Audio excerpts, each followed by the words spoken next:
Sejam muito bem-vindos a mais um episódio do Giral Podcast. Em julho de 2025, o Estatuto da Criança e do Adolescente completa 35 anos.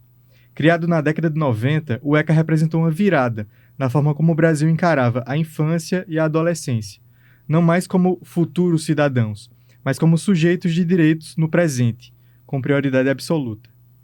Mas, passadas mais de 3 décadas, o quanto o Estatuto saiu do papel? Quais conquistas já podemos reconhecer e por que tantas violações ainda persistem?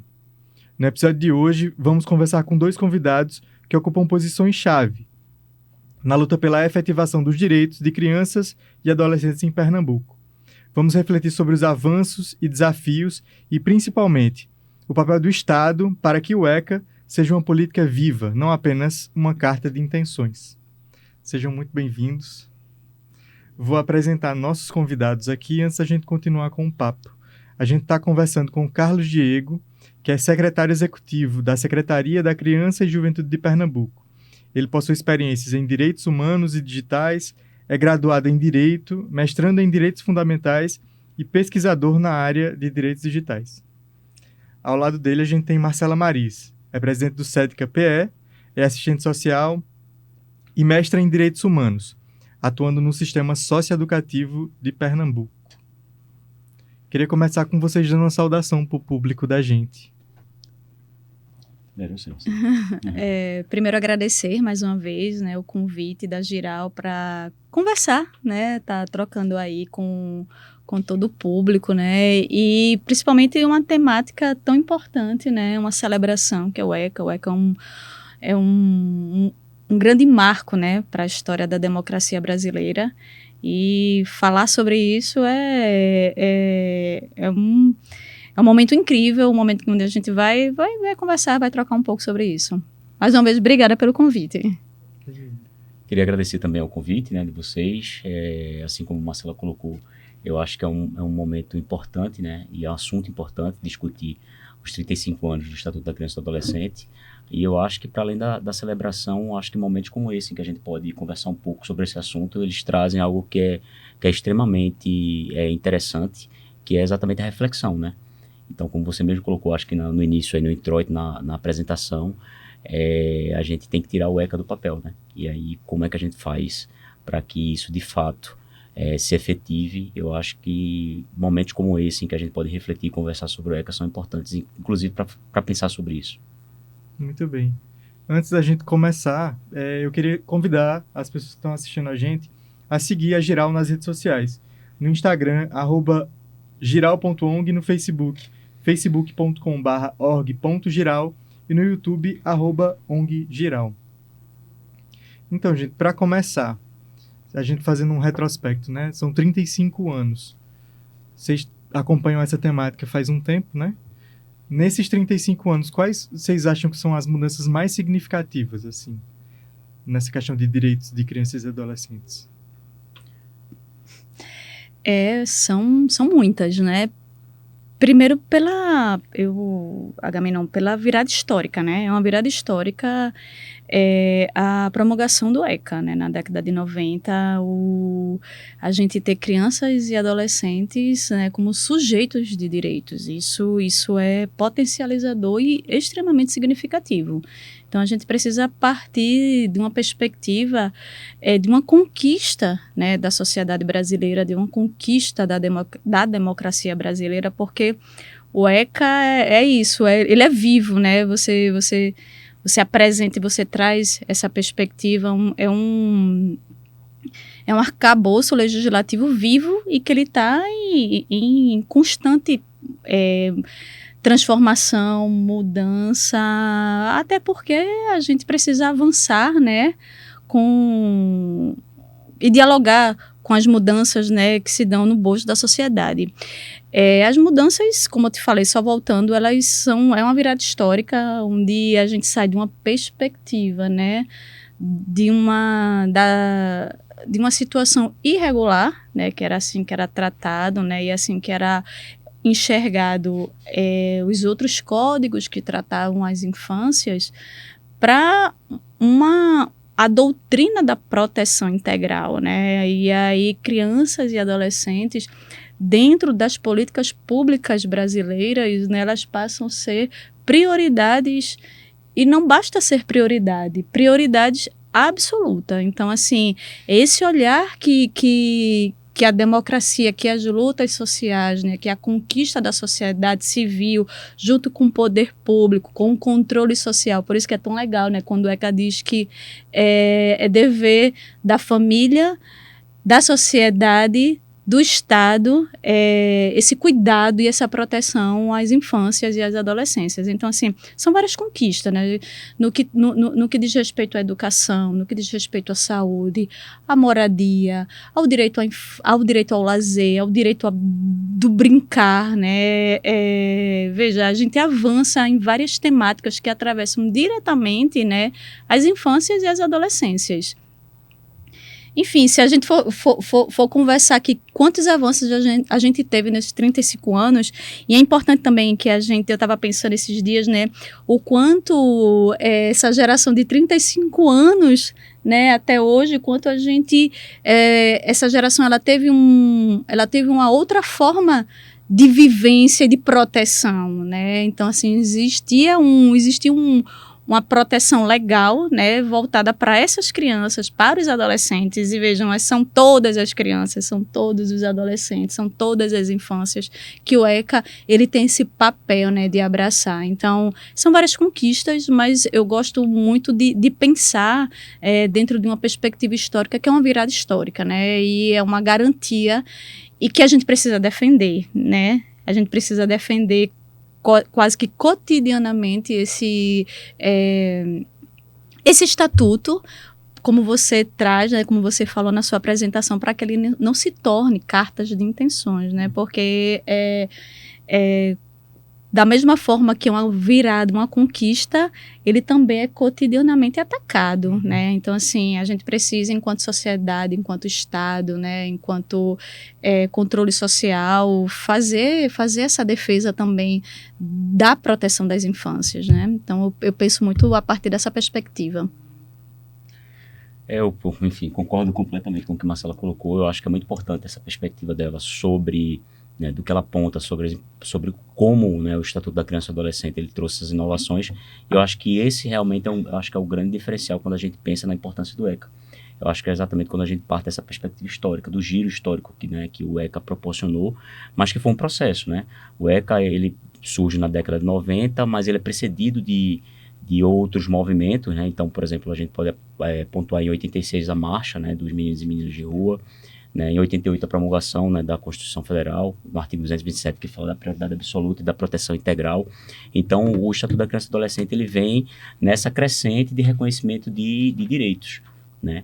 Então, é uma legislação vanguardista, uma legislação extremamente moderna, mesmo para os dias atuais, né? Então, eu acho que a importância do ECA ela se dá exatamente, primeiro, no processo de construção, porque foi uma lei que foi construída exatamente com grande participação social, e eu acho que esse é um diferencial, e também porque ele muda essa perspectiva minorista, né, da criança e do adolescente enquanto objeto, ou enquanto um adulto pequeno, né, e passa a enxergar essa criança e esse adolescente enquanto sujeito de direitos que tem que ser protegido com as peculiaridades próprias daquela idade, que é uma idade de desenvolvimento, né? Uhum. Então, eu acho que essa visão que o ECA traz, que o ECA proporciona, é algo moderno ainda para os dias atuais, né? Que eu sempre brinco que se o ECA ele fosse executado ipsiliteris do que está escrito, nós não teríamos os problemas que enfrentamos, né? E aí é que a gente parte, eu acho que talvez para uma discussão que deve vir, que é exatamente sobre a efetivação, né? Porque o direito está lá posto, né? Vou pegar esse gancho. Agora, nesses 35 anos, a gente vê um monte de materiais publicados, vídeos. Fazendo a pesquisa, eu cheguei em 2 lugares. Assim, um é que os avanços principais nesses 35 anos foram voltados à educação e à garantia de direitos básicos, né? Isso de tratar eles como sujeitos de direito. Ainda assim, a gente tem muitas violações. O que é que isso fala sobre a gente como sociedade civil, como Estado? até onde a gente tem conseguido chegar e o que é que a gente pode fazer para que esses direitos sejam garantidos ainda mais? Eu acho que a gente parte exatamente de onde a gente parou, talvez na pergunta anterior, né? A questão assim de efetivar um direito que está posto, né? E aí eu acho que vai muito da experiência, inclusive, eu posso falar do ponto de vista de gestor, né, público. Eu acho que a gente tem que pensar os direitos, né, em geral, a partir de uma perspectiva de garantir que eles sejam efetivados com orçamento, por exemplo. Né? Então, às vezes a gente vê a sociedade civil, enfim, organizada, ela lutar, ela né, provocar o Estado, né, para garantir aqueles direitos, mas eu acho que talvez a população em geral, ela precisa ter em conta que para que seja efetivado qualquer direito, para que seja efetivada qualquer ação do Estado, é necessário que haja um orçamento previsto, porque sem financiamento para essa política pública, ela não pode ser efetivada. Então, acho que esse é um grande gargalo. Né? Outro gargalo que eu enxergo na efetivação do Estatuto da Criança e do Adolescente, né, nos direitos para as crianças e para os adolescentes, é exatamente a falta, às vezes, de integração, né, tanto entre o sistema de garantia de direitos, né, o sistema de justiça, né, como também entre os diversos entes, né, estatais, como, por exemplo, município, Estado, União, porque é algo que esses direitos são transversais. A gente vê, por exemplo, eu estou na Secretaria da Criança e Juventude, mas parte do nosso trabalho é exatamente fomentar esses direitos de forma integrada com outras secretarias, como Educação, Saúde, Assistência Social. Então, se não há uma sinergia entre todos esses atores, né, muitas vezes a gente precisa do Judiciário, do Ministério Público, existem conselheiros tutelares que fazem parte do município, né, os CREAS e CRAS são também aparelhos municipais.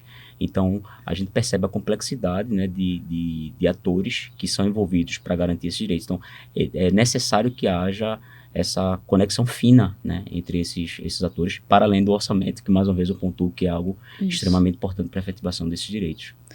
Antes de te passar, Marcelo, essa questão do orçamento, eu vi um dado, né? A gente, no ECA a gente coloca esses sujeitos como prioritários, né? E apenas 2,5% do PIB e 5% do orçamento federal são destinados para criança e adolescente. Né? É muito pouco, em comparação ao tanto de coisa que precisa ser feita ainda, né? Isso é uma provocação e é algo que precisa ser pensado, né? Ser trabalhado, ser conversado, né? E aí, por isso que, não repetindo, né, a fala de Carlos Diego, mas é isso, é a priorização também no orçamento, né, desses sujeitos, né, das infâncias e das adolescências.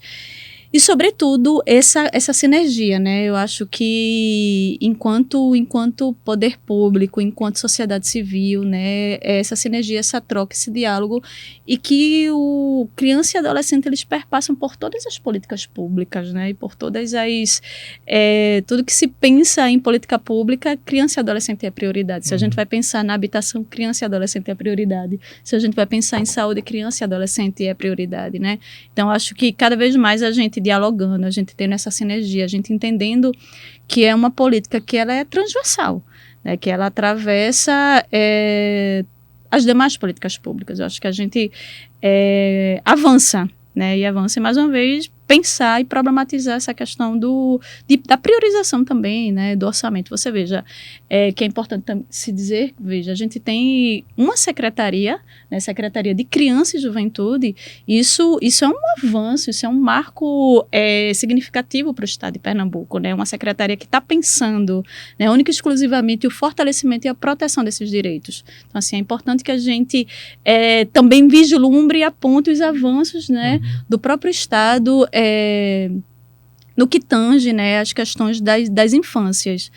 Então, enfim, e o próprio SEDCA, esses dias eu pensava, né, que o SEDCA vai completar 35 anos também, Agamenon, né, porque ele nasce justamente dentro da promulgação do ECA, né, então, assim, é um avanço da democracia, a construção dos conselhos de direitos, né, pensar os conselhos de direitos a partir de uma perspectiva paritária, coletiva.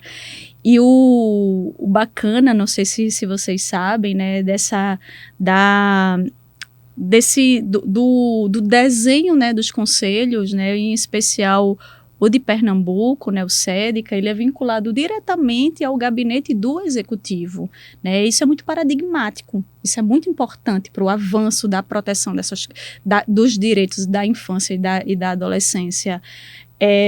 Porque isso é uma mensagem clara, né? Isso é uma mensagem de dizer assim, olha, é tão importante que está vinculado ao gabinete do executivo, né? Então, assim, e é o primeiro conselho do Brasil a ser instituído, né? É o Conselho de Pernambuco. Então, assim, é paritário, democrático, é coletivo, é um conselho autônomo, mesmo ele sendo um órgão de governo, ele tem autonomia, né? Então, assim, de decisões. Então, é o quanto a gente avança também nesse sentido.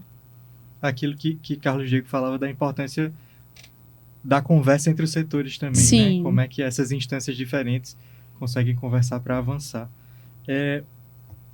E estadualmente, assim, em Pernambuco agora, o que é que tem sido feito para garantir esses direitos? Eu acho que, como bem pontuou Marcelo, eu acho que o que a gente pode apontar, eu acho que de mais paradigmático, inclusive, em relação ao governo, né, do estado de Pernambuco, o governo da governadora Raquel Lira, é exatamente essa importância, né, que ela dá ao direito das crianças e dos adolescentes, inclusive com a criação de uma secretaria específica de criança e juventude. Né, porque é exatamente pela importância dessa secretaria de fazer exatamente esse fomento, essa interlocução, essa assessoria entre esses diversos atores desse sistema de garantia de direitos. Porque é imprescindível que haja essa interlocução. Então, quando você tem uma pasta específica que pensa isso de uma forma macro, né, exatamente pensando nessa articulação desses diversos atores, a chance, né, dessa política ela vir se dar de uma forma mais acertada é maior. Né? Então, tanto é que, por exemplo, a nossa Secretaria da Criança e da Juventude, ela é responsável exatamente pela execução, né, dos planos, né, por pensar os planos, né? Então, por exemplo, plano para a primeira infância, o plano de enfrentamento ao abuso e exploração sexual infantil, né, o plano decenal do sistema socioeducativo, em conjunto, obviamente, com o SEDICA, que é o conselho, né? Então, a gente, em conjunto com o SEDICA, pensa como vai ser feita a metodologia desses planos, como é que vai se dar esses planos, fomenta, né, a realização desses planos, aprova esses planos em conjunto com o SEDICA, que são a Secretaria da Criança e Juventude, ela é praticamente irmão siamês do SEDICA, porque a gente trabalha muito em sintonia, né? Até porque muito do que a gente faz enquanto executivo, né, enquanto Secretaria de Estado, precisa, né, do aval, da aprovação do Conselho, que é um órgão de Estado, mas é um órgão paritário, tem a participação da sociedade civil, e isso é muito importante para validar, inclusive, as nossas ações. Então, eu acho que, se eu pudesse apontar o trabalho hoje que é executado, eu acho que o trabalho da Secretaria da Criança e Juventude, mas também o trabalho das outras secretarias, como da assistência social, que tem criado, por exemplo, abrigos, né, para crianças, né, que é também um trabalho extremamente importante. A Secretaria de Direitos Humanos também, né, que tem fomentado trabalhos específicos voltados para a criança e para a juventude e também para os adolescentes. Então, a própria Secretaria de Defesa Social, né, que também tem pensado, através da DPCA, que é um departamento específico, políticas de proteção, né, de ações de proteção para a criança, inclusive proteção voltada para esses novos desafios que a gente tem, que são desafios do mundo digital. Né? Então, por exemplo, violências que as crianças podem vir a sofrer nesse mundo digital, né, através das redes sociais, enfim, da web. Então, eu acho que a pergunta, talvez assim, a resposta seria extremamente longa, porque são várias as ações que o Estado tem tomado, né, e nos mais diversos setores para garantir esses direitos, né. E num contexto geral, assim, nacional, a gente já falou sobre orçamento, né, que é um gargalo, digamos assim. Quais são os principais entraves para a gente conseguir efetivar o ECA?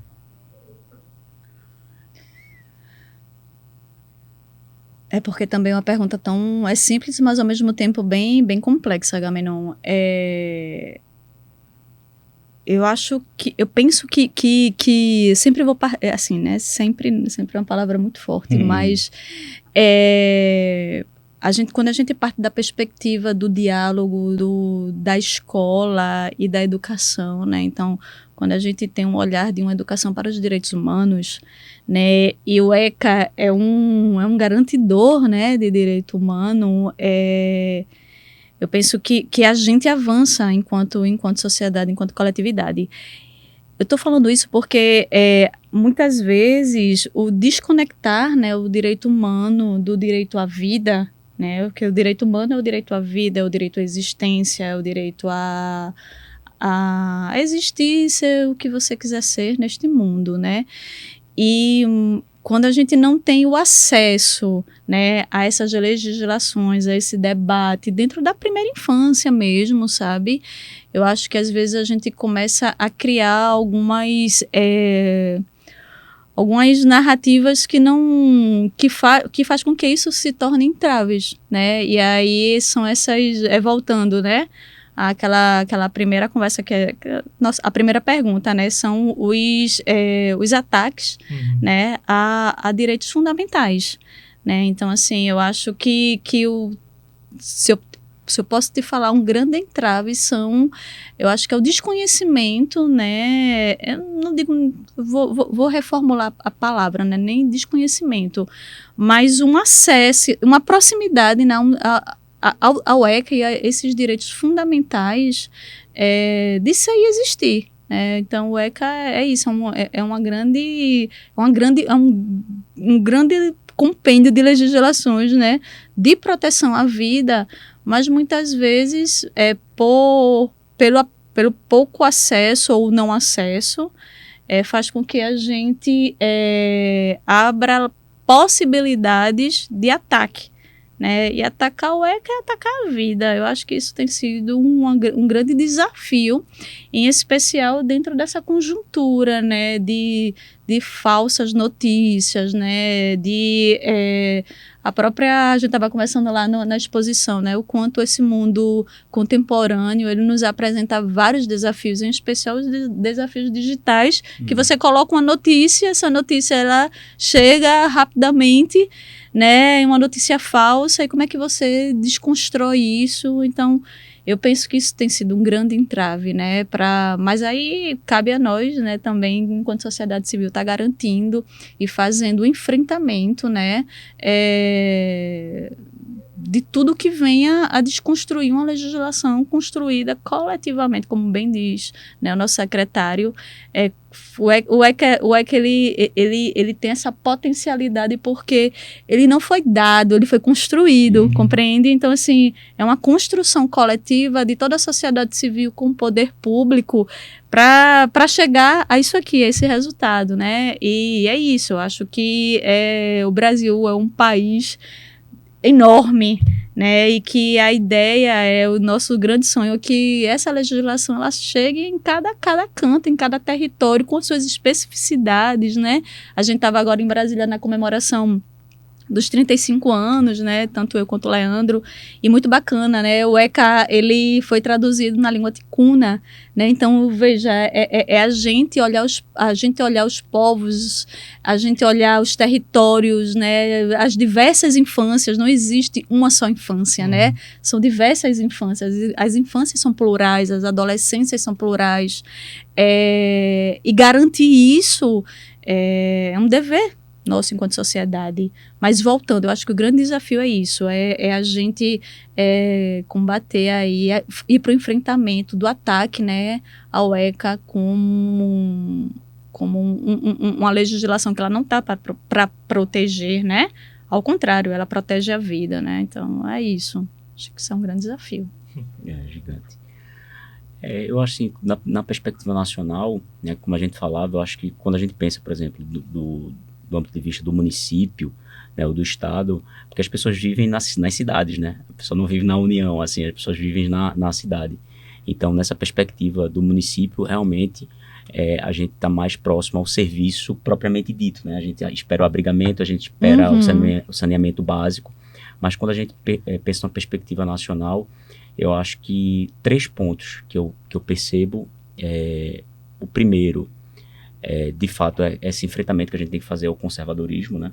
Eu acho que hoje existe uma campanha forte, né, em relação sobretudo a Conselho de Direito, como por exemplo o CONANDA, né? Ele é extremamente atacado, né, no âmbito federal, e vezes ou outras a gente também vê, por exemplo, o Legislativo Nacional, né, o Congresso, ele tentando também propor modificações em relação, por exemplo, à maioridade penal, né? Então, assim, na perspectiva atrasada, né, de punitivismo, né, como se esse fosse uma solução, né? Então, é isso. Acho que a gente tem que proteger os conselhos de direito, a gente tem que proteger o ECA, né, sobretudo desse conservadorismo. E eu acho que dois outros pontos, pegando até o que Marcela falou, são várias as infâncias, né? Então, eu acho que o ECA, ele é vanguardista, ele é moderno, mas eu acho que ele também precisa começar a ser pensado do ponto de vista decolonial, né? Porque ele foi construído dentro de uma perspectiva ainda europeia, né? Eurocêntrica, né? Enfim, naquele caminhar daquelas legislações internacionais que vinham sendo aprovadas até então. Então, a gente tem outras vivências, né? A gente tem os povos originários, os povos tradicionais, né? Então, a gente também precisa fazer essa leitura com base nessas vivências que não são as vivências trazidas do homem branco europeu, né? E eu acho também que os direitos das crianças e adolescentes, elas, pensando do ponto de vista também nacional, elas partem de uma justiça social. Sim. Então, assim, temos crianças e adolescentes que possuem todas as garantias do ECA observadas diariamente, né? E temos crianças e adolescentes que têm todas essas garantias praticamente sonegadas também diariamente. Então, no mesmo país, de proporções continentais, de realidades tão distintas, eu acho que importa muito justiça social. E por isso, por exemplo, eu vejo como é importantíssimo que a gente comece a repensar, por exemplo, numa melhor distribuição de renda, né, numa justiça tributária, porque direito tributário nada tem a ver com ECA, tem tudo a ver, porque no final das contas é como é distribuído isso, né? Então, eu, mais uma vez, enquanto gestor, né, estatal, né, me preocupo com orçamento e me preocupo também com a distribuição de renda, me preocupo com como vai ser feita a cobrança de impostos, como é que vai ser distribuído esse financiamento do Estado, né, por todos nós, né? Enquanto, como bem diz Carlos Diego, enquanto uma criança ela tem todos os direitos garantidos, outras crianças, elas em algum ponto desse país, os seus direitos estão sendo negados, né? Por isso que defender o ECA é marcar uma posição. Quando você defende, né, esse estatuto, né, como bem diz, né, nossa mestra Helena Jansen, né, o Estatuto da Criança e do Adolescente, né, que ela gosta de dizer, né, o nome completo, né, é você marcar uma posição, é você ter lado, né, e quando você defende o ECA, quando você defende o Estatuto, você demarca em um lado, que é o lado da justiça social, o lado do direito humano, o lado da vida, né, porque não faz o menor sentido tempos como esses, né, a gente ainda ver crianças passando seus direitos sendo negados, né, passando fome, né, então assim, sem ter assistência básica à saúde, né, isso precisa nos atravessar, nos provocar, né, enquanto sociedade. Então, a justiça social ela atravessa o ECA do primeiro artigo ao último artigo, né? A doutrina da proteção integral, né? Ela precisa existir em todos os seus âmbitos. É perfeita a fala de vocês. A questão da integralidade, assim, e revolta no sentido da normalização dessa violação de direito, né? É a normalização do absurdo, né? Eu via, você normalizar o absurdo, né? Assim, a normalização é um pacto do absurdo, né? Então, você atacar o ECA é você se propor a fazer um pacto contra a vida, e quem assim o faz é a normalização do absurdo, entende? É algo que a gente precisa pensar isso tem o tempo todo nos provocar, né, a a garantir, a proteger, a promover, né, política pública que tenha em seu foco as infâncias, né, as infâncias e as adolescências. Gente, antes da gente continuar, eu queria chamar o pessoal para seguir a gente nas redes sociais, né? No Instagram, @giral.ong, no Facebook, facebook.com/org.giral e no YouTube, @onggiral. Eu vou pegar um gancho da tua fala, secretário. Você fala sobre decolonialidade. E aí, quando a gente fala disso, normalmente vem uma frase muito repetida nas universidades e no campo acadêmico, que é nada sobre nós sem nós, né? A gente trazendo para o contexto do território e tudo mais. Nesse contexto aqui de 35 anos, qual o papel da escuta de crianças e adolescentes na construção dessas políticas e dessas ações também?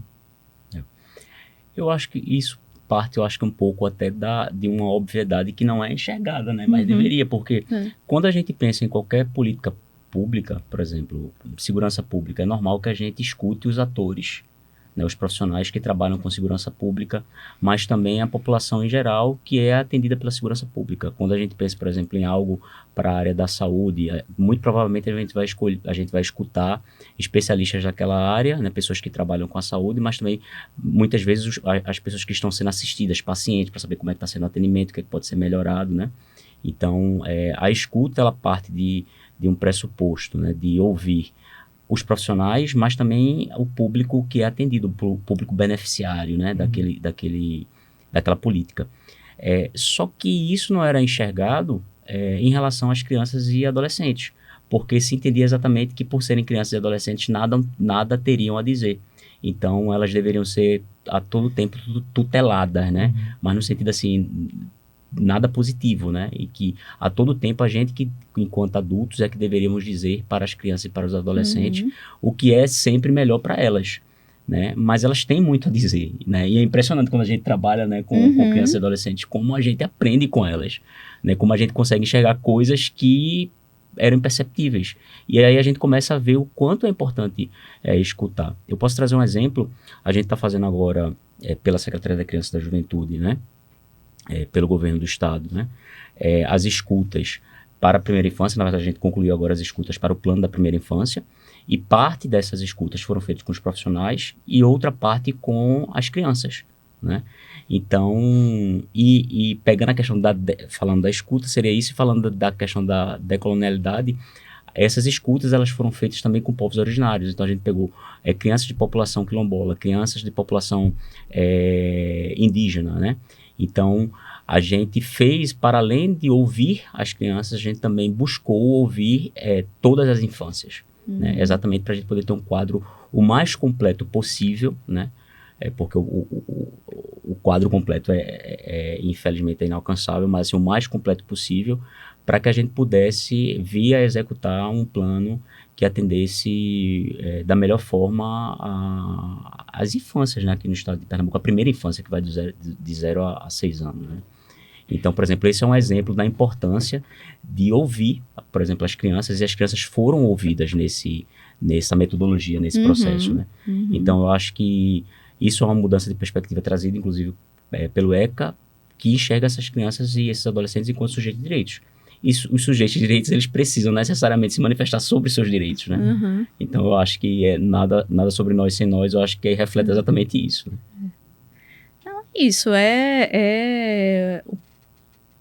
a participação, né, das crianças e dos adolescentes nesse processo é fundamental, né? Então, assim, e veja, e não apenas em momentos de escuta, mas em momentos de decisões. Eles precisam estar participando das decisões, né, das deliberações, né? Então, assim, é fundamental. Não faz o menor sentido, né, a gente conversar, a gente trocar, a gente tá nessa perspectiva da proteção de crianças e adolescentes sem a presença de crianças e adolescentes nesses espaços de discussões, né? Lá no SEDC a gente tem a nossa representatividade de CPA, né? Então, assim, os nossos adolescentes, Rauan e Janiel, eles participam dos plenos, das decisões, eles têm participação ativa e protagônica nesse processo, porque não tem o menor sentido, né, essa construção e as decisões sem os adolescentes participarem desse processo. Então, assim, é fundamental, não tem o menor sentido, né, até porque são sujeitos de direitos. Então, assim, é achar que é ingênuo, né? Não sei. Você achar que os adolescentes, eles não têm o que dizer. Ao contrário, né? Eles têm muito o que dizer, precisam falar, né? Precisam se colocar nesse lugar de protagonista desse processo. Então, é isso. Se a gente se distancia para perceber como era a infância e adolescência, na época em que o ECA foi instituído, e a gente vem agora para 2025, são infâncias diferentes. Sim. Né? Com questões diferentes. E Diego pesquisa nessa área. Como é que a gente fala sobre tecnologia e infância, falando de direitos? Me corrijam se eu estiver equivocado. Houve alguma atualização no ECA para falar de cyberbullying em algum momento? Tem um 146A, que é uma alteração recente, alteração do ano passado, final do ano passado, né, o 146A do Estatuto da Criança e do Adolescente, que trata do bullying, né, mas ele traz também, especificamente quando o bullying ele é praticado no meio digital, que é o cyberbullying. Né? Então há já essa alteração no Estatuto da Criança e do Adolescente, a alteração de 2024, que trata, mas sim, independentemente de haver essa especificidade, esse tratamento, né, do cyberbullying na legislação, antes dessa alteração legislativa, esse cyberbullying já era combatido pelas autoridades constituídas, porque o fato de existir ou não essa previsão legal não impedia, por exemplo, que a gente protegesse as crianças e os adolescentes dessa prática. Né? Esses crimes eles já ocorriam, né, em outros formatos, né, e agora eles se utilizam, né, do meio digital para se propagar de uma forma diferente, né, para poder atingir as crianças de uma forma distinta, né? Então, eu acho que a legislação, tem algo que é bem corriqueiro no direito, a gente sempre brinca, que enquanto o direito anda, a sociedade corre, né? Então, assim, a legislação ela nunca vai conseguir alcançar ou acompanhar a modificação da própria sociedade. Não dá conta da realidade. Não dá conta da realidade, né? O processo legislativo ele é mais engessado do que as modificações da própria sociedade, né? Então, é impossível a gente prever que sempre vai existir uma lei que anteceda uma ação futura, ainda não prevista, sequer pensada. Né? Mas isso não é desculpa ou escusa, por exemplo, para que o Estado não possa efetivamente agir, ou a sociedade civil como um todo, ou o sistema de garantia de direitos, para proteger essas crianças. Né? Existem formatos, né, que são extremamente possíveis ainda que sejam para situações não pensadas. Né? É isso. Nesse campo do digital, o que é que tem sido feito, assim, pensando nas infâncias e adolescências? Bom, depende muito da situação. Por exemplo, existem situações que as crianças elas são expostas, né, a determinados conteúdos. Eu acho que, na verdade, a perspectiva inicial que a gente tem que pensar em relação a essa questão do mundo digital é exatamente esse confronto intergeracional. Então, por exemplo, para os meus pais, e até para mim também, eu estava protegido se eu estivesse dentro de casa. Então, assim, não, meu filho está dentro do quarto, né, lá no computador dele, então nada de mal vai acontecer porque o perigo está na rua. Né? E hoje a gente se depara, por exemplo, com casos de violência sexual realizada através do computador. Né? Então, por exemplo, eu acho, quando eu penso nos riscos que crianças e adolescentes são expostos ao mundo digital, eu penso em dois principais. O primeiro é eles serem vítimas de violência. Né? Então, assim, seja violência sexual, seja um induzimento, por exemplo, a automutilação ou ao suicídio, algo desse tipo. Né? Existem muitos casos, às vezes até travestidos de brincadeiras, de desafios, né? Como a gente viu recentemente uma criança que morreu depois de ter inalado desodorante, né? Num desafio. Então, a criança, exatamente por ela estar nessa situação específica de fragilidade, ela às vezes não tem ideia da consequência do ato, né? Então, ela é induzida a fazer algo que ela acredita talvez que seja uma participação em algo, e é interessante porque, sobretudo, a criança, muito pela questão dela não ter ideia, né, da dimensão do que ela está fazendo, e o adolescente muitas vezes pela questão de pertencimento. Então, muitas vezes ele é provocado a fazer algo e ele quer pertencer Isso. a uma determinada turma, Aham. e aí ele topa aquele desafio. E aí é o segundo grande problema que eu vejo, né, nesse mundo digital em relação à criança e adolescente, que é a radicalização. A gente vê cada vez mais adolescentes, sobretudo aqueles, né, que são vítimas de bullying, que são excluídos, né, dentro, por exemplo, de um ambiente escolar, muitas vezes, ou de um ambiente social, e aí eles tentam, através de, inclusive de grupos masculinistas, a gente tem, por exemplo, o MGTOW, a gente tem o Incel, o Red Pill, né, que eles arregimentam, né, esses adolescentes, né, com ideias extremamente extremistas, masculinistas, né, e convence, né, esses jovens com esses discursos, né, a ponto, muitas vezes, de tornar esses jovens radicalizados, né. Então, eu acho que também é uma preocupação importante que a gente tem que ter quando a gente pensa nessa perspectiva de mundo digital, né. Tem um material que eu assisti esses tempos, é uma série da Netflix chamada Adolescência, né? Aham, Adolescência, Que adolescência. é, assim, chocante, né? A gente ouve relatos, casos e tal, mas o nível que a coisa tá chegando, assim, às vezes é assustador, né? Isso. E tem duas perspectivas. Você se pensar como o pai de um menino adolescente e o pai de uma menina, Aham. né? Que é realmente... E a normalização como eu falei, do absurdo, né? Do apagamento do corpo, né? Porque muitas vezes a morte, ela, para além da morte física, tem a morte subjetiva, Uhum. né? Então, assim, não, o fato de você não se sentir incluído ou aceito, é você se sentir no direito de apagar o outro, para além da perspectiva física, da perspectiva subjetiva. Então, são questões que a gente precisa, enquanto garantidores, né, de direitos, né, pessoas que estão ali para promover e estar nesse debate, né, a gente precisa o tempo todo estar em alerta e participando desses processos de discussões e de avanço, né, porque é muito fluido, né, o processo social, né, como o Diego bem traz, né, a legislação e o direito, ele não dá conta da realidade, né, a realidade, ela é cotidiana e ela todo dia tem uma novidade, todo dia sai uma questão em que a gente precisa estar pensando, estar olhando, estar refletindo, né, como é que a gente protege e, para além da proteção, como a gente também promove a autonomia, né, dos adolescentes nesse sentido, né, de fazerem essas perspectivas e essas análises críticas, né, diante do que ocorre, né, no seu entorno social. Acho que essa série que você traz é algo que nos atravessa, né, enquanto adultos, para pensar o que está por trás, né, de tanta coisa, de um comentário, muitas vezes, que a gente acha que não é nada demais, né, um comentário ali numa rede social, mas que está comunicando alguma coisa, muitas vezes uma comunicação extremamente violenta. Né? Então, é isso que a gente precisa estar o tempo todo atento e discutindo e promovendo esse tipo de debate. Contextualizando para o público, né? Adolescência é uma série da Netflix que relata um caso de violência promovido por um jovem, né? Eu acho que 13 anos no máximo.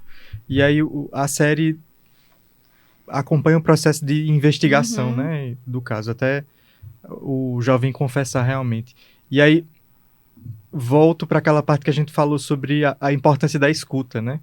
Tem uma cena muito importante da série que é tem um policial e o filho dele estudam na mesma escola do menino que fez o crime, que cometeu o crime, e é o filho falando pro pai do que acontece nas redes sociais, que é como se ele tivesse em outra instância investigando, e aí o filho dele traz ele para uma realidade que ele não consegue enxergar. Ô, Agamenon, é muito bacana essa tua pontuação, e isso daí também ao assistir a série me chama muita atenção, enquanto realmente a gente precisa aprender a desaprender, né?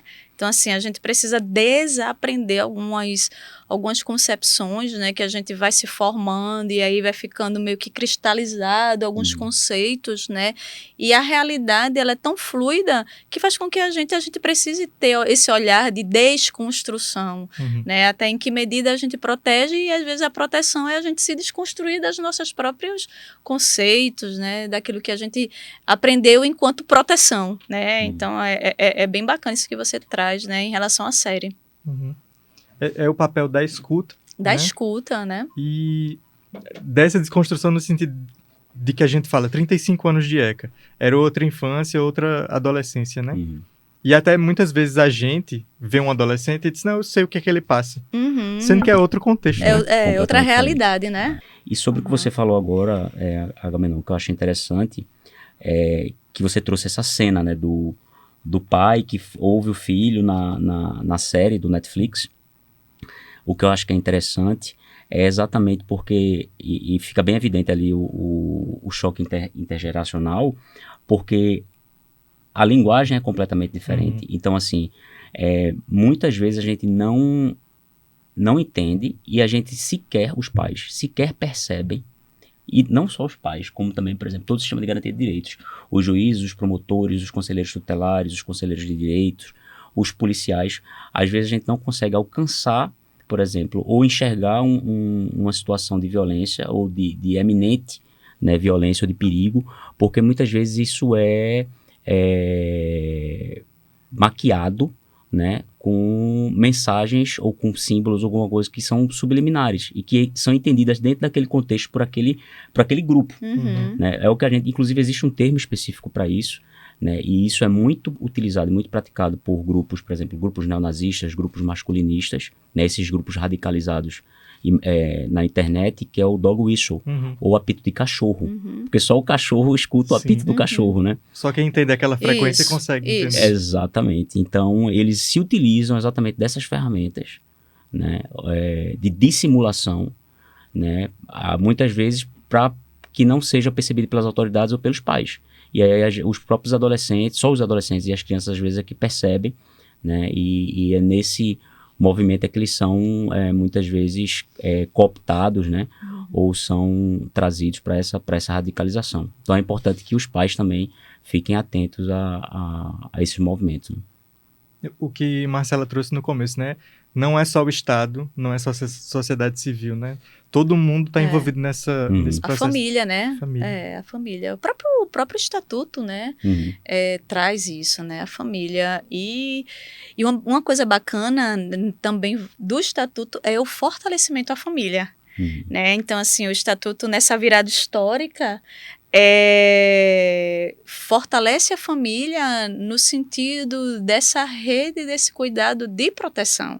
Né? Então, assim, o estatuto ele tem, quando ele vai inspirar, né, o direito à convivência familiar e comunitária, né? O ECA ele vai inspirar outras legislações, né? O SINASE é uma inspiração do ECA, que é o Sistema Nacional, né, do Socioeducativo, é uma inspiração do ECA.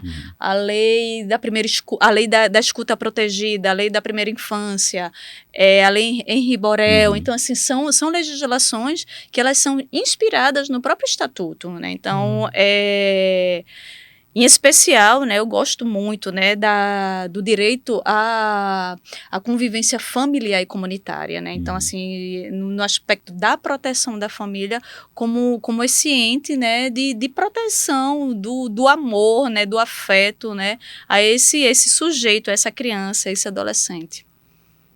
Gente, estamos caminhando para o final do episódio, né? E para a gente encerrar, pensando assim, daqui a 35 anos, né?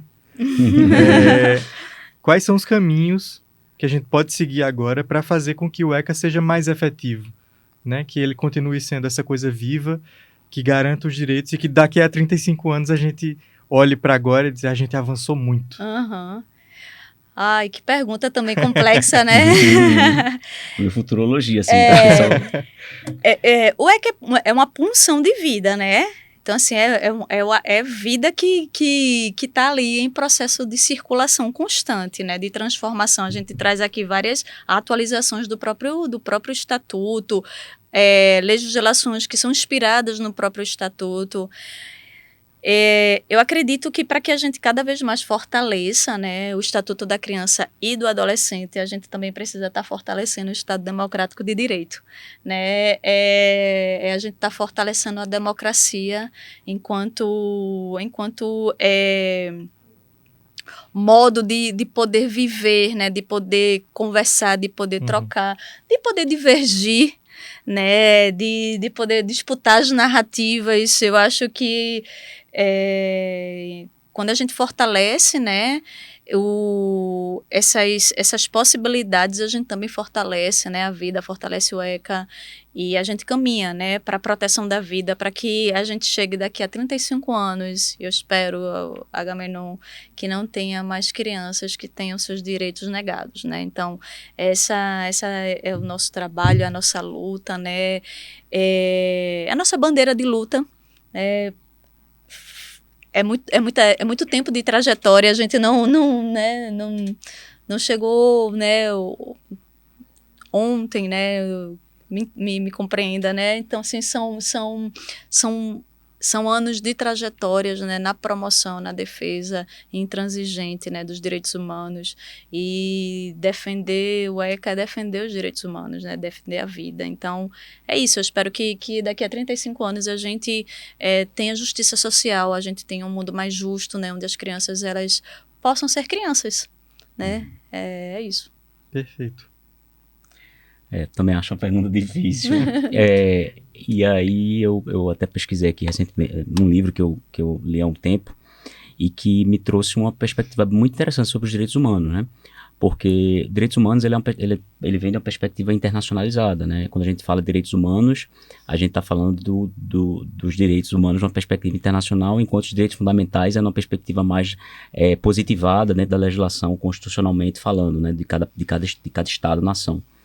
E aí tem um livro que é do José Augusto Lindgren Alves, que é Os Direitos Humanos na Pós-Modernidade, e ele mostra como os direitos humanos nos diferentes países, nos diferentes momentos, às vezes no mesmo momento, mas em diferentes locais, eles ocorrem de forma diferente.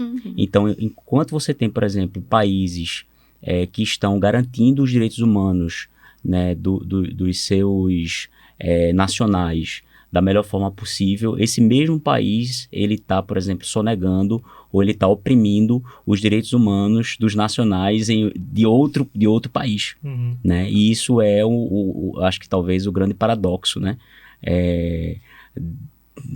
Dessa questão dos direitos humanos, sobretudo nessa visão também eurocêntrica, né, que a gente tem da construção internacional de como os direitos humanos vieram até hoje.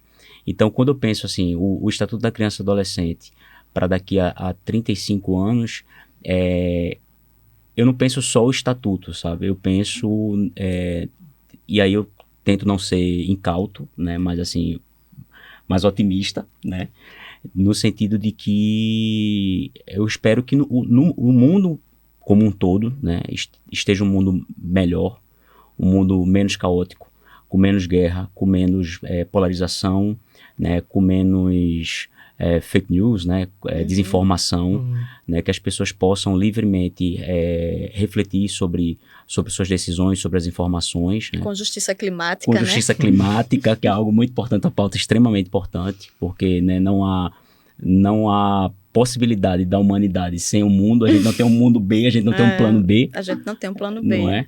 Então, eu acho que a perspectiva dos próximos 35 anos do ECA vai para além do ECA. Né? Eu acho que a gente tem que pensar realmente em justiça social, justiça climática, um mundo sem guerras.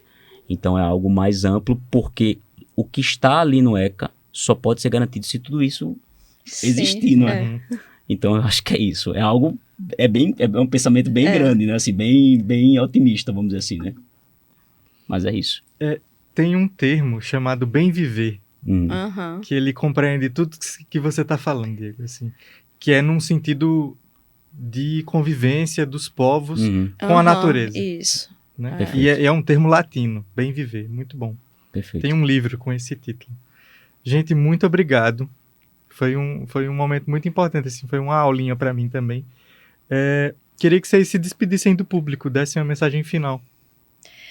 Quero agradecer mais uma vez o convite, dizer que o SEDCA, né, o Conselho Estadual de Defesa da Criança e do Adolescente, ele está à disposição, né, para dialogar com toda a sociedade, é papel do SEDCA isso, e que a gente mais que nunca, né, possa estar, como bem traz Diego, e aí pegar aqui essa tua expressão, né, que a gente possa aí estar olhando para esse bem viver, né, o bem viver das pessoas, né, que as pessoas elas vivam bem, né, essa é a expressão, eu acredito, né, bem nesse mundo, nessa sociedade, vivendo os seus sonhos, realizando os seus sonhos, e em especial as nossas infâncias. Perfeito. Eu também queria agradecer novamente pelo convite, dizer que a Secretaria da Criança e Juventude, né, fica à disposição de toda a população pernambucana, né, a Secretaria, né, é um instrumento, é um catalisador desses direitos, né, é um instrumento do governo do estado de Pernambuco, da governadora Raquel Lira, né, que vem exatamente para fomentar, né, todos esses direitos. E eu queria, né, aproveitar inclusive, né, o podcast Giral, para dizer que a Secretaria ela fica à disposição, né, de toda a sociedade, de toda a população, para tudo que for necessário, né, para o que essa população achar que é importante dialogar conosco lá na Secretaria. É isso. Perfeito. Muito obrigado vocês. Você que acompanhou o episódio, a gente se vê no próximo episódio do Giral Podcast. Valeu!